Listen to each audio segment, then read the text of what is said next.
বনৰীয়া ধান শোণিতপুৰৰ বৰজুলিত বনৰীয়া ধান অসমৰ প্ৰধান খেতি ধান ৰাজ্যৰ সকলো ঠাইতে ধাননি পথাৰ বিভিন্ন প্ৰজাতিৰ ধান আছে অসমত আনকি বনৰীয়া ধানো আছে অসমত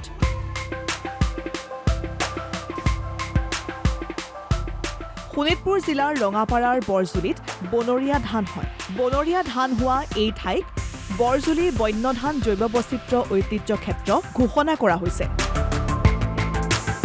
ভাৰত চৰকাৰৰ কৃষি মন্ত্ৰালয়ৰ অধীনৰ ৰাষ্ট্ৰীয় জৈৱ বৈচিত্ৰ্য প্ৰাধিকৰণ আৰু ৰাষ্ট্ৰীয় বৰষুণৰ ওপৰত নিৰ্ভৰশীল অঞ্চল প্ৰাধিকৰণে বৰজুলি বনৰীয়া ধানৰ এলেকাক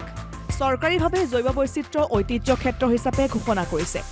এই বনৰীয়া ধান কেন্দ্ৰীয় চৰকাৰৰ এডল কৃষি বিজ্ঞানীৰ চকুত পৰে এই সন্দৰ্ভত বৰজুলি পঞ্চায়তৰ সভাপতিয়ে কয় আমাৰ 2021 চনত যেতিয়া আমাৰ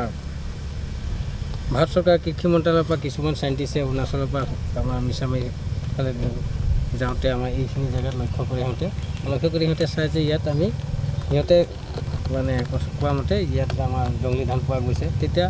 সিহঁত আহি আমাৰ গাঁৱৰ মানুহৰ লগত অলপ আলোচনা কৰিছে আলোচনা কৰাত আকৌ বন বিভাগৰ পৰা আলোচনা কৰি এইখিনিত এটা এৱাৰনেছ প্ৰগ্ৰাম কৰিলে যে এইখিনি আমি সংৰক্ষণ কৰিব লাগিব ভৱিষ্যতৰ কাৰণে আমাৰ এতিয়া ধান নাইকিয়া হৈ যাব এইখিনি আমাৰ কামত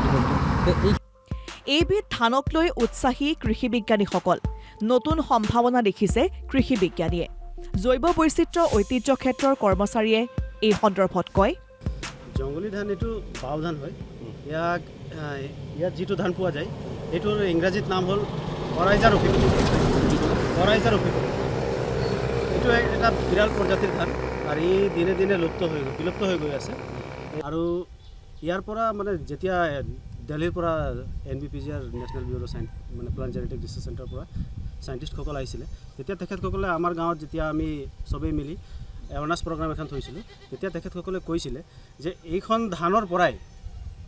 বিভিন্ন ধৰণৰ ধান ক্ৰছ কৰি পেলাই উলিয়াব পাৰি কৈছিলে তেখেতসকলে যে এইখন ফিউচাৰৰ কাৰণে বহুত আৱশ্যকীয় বস্তু এখন হয় মানে দিনে দিনে এইটো বিলুপ্ত হৈ যাব তো সেইকাৰণে ইয়াক সংৰক্ষণ কৰি ৰাখিছে এই বনৰীয়া ধানৰ ওপৰত গৱেষণা চলিব ইণ্ডিয়ান কাউন্সিল অফ এগ্ৰিকালচাৰ ৰিচাৰ্চে গৱেষণা কৰিব জিলা কৃষি বিষয়াই জানিবলৈ দিছে এই কথা বনৰীয়া ধানৰ পৰা নতুন প্ৰজাতিৰ ধান উদ্ভাৱন হ'ব এই কথা প্ৰকাশ কৰে জিলা কৃষি বিষয়াগৰাকীয়ে এই বনৰীয়া ধানবোৰ কিছুমান সহনীয় গুণ থাকিব পাৰে ড্ৰট ৰেজিষ্টেঞ্চ বা ফ্লাড ৰেজিষ্টেঞ্চ হ'ব পাৰে বা তাৰ পৰা কিছুমান জিন আমি আমাৰ যদি প্ৰজাতিৰ আমাৰ এইবিলাক অৰাইজা চেটাইজা প্ৰজাতিৰ ধান আছে তাৰ লগত যদি আমি ব্ৰিডিং কৰিব পাৰোঁ তাৰ পৰা আমি ভাল কথা আনিব পাৰিম সেইকাৰণে আমাৰ ইণ্ডিয়ান কাউন্সিল অফ এগ্ৰিকালচাৰ ৰিচাৰ্চৰ bureau of plant genetics research তেওঁলোকে ইয়াৰ পৰা জাৰ্মপ্লাজম কালেক্ট কৰিব জাৰ্মপ্লাজম কালেক্ট কৰি সংৰক্ষণ কৰি তাৰ লগত আমাৰ অৰাইজা চেটাইজা আমাৰ যিটো সাধাৰণ প্ৰজাতিৰ ধান আছে তাৰ লগত যদি ব্ৰিডিং কৰিব পাৰে আৰু ব্ৰিডিং কৰি সেই জিনৰ পৰা আমাৰ ইয়াত ভাল গুণাগুণ হয়তো উন্নত জাতৰ আমি ধান বা আমাৰ জলবায়ু সহনীয় কিছুমান গুণ পাই আমি নতুন আমাৰ ধানবিধৰ উন্নতি কৰিব পাৰিম প্ৰাকৃতিকভাৱে পোৱা অতি দুৰ্লভ বনৰীয়া ধান অৰাইজা ৰুফি প্ৰগ্ৰণক সংৰক্ষণ কৰাৰ বাবে ICAR, NPBGR আৰু অসম ৰাজ্যিক জৈৱ বৈচিত্ৰ্য বৰ্ডে উমৈহতীয়াভাৱে কাম কৰিছে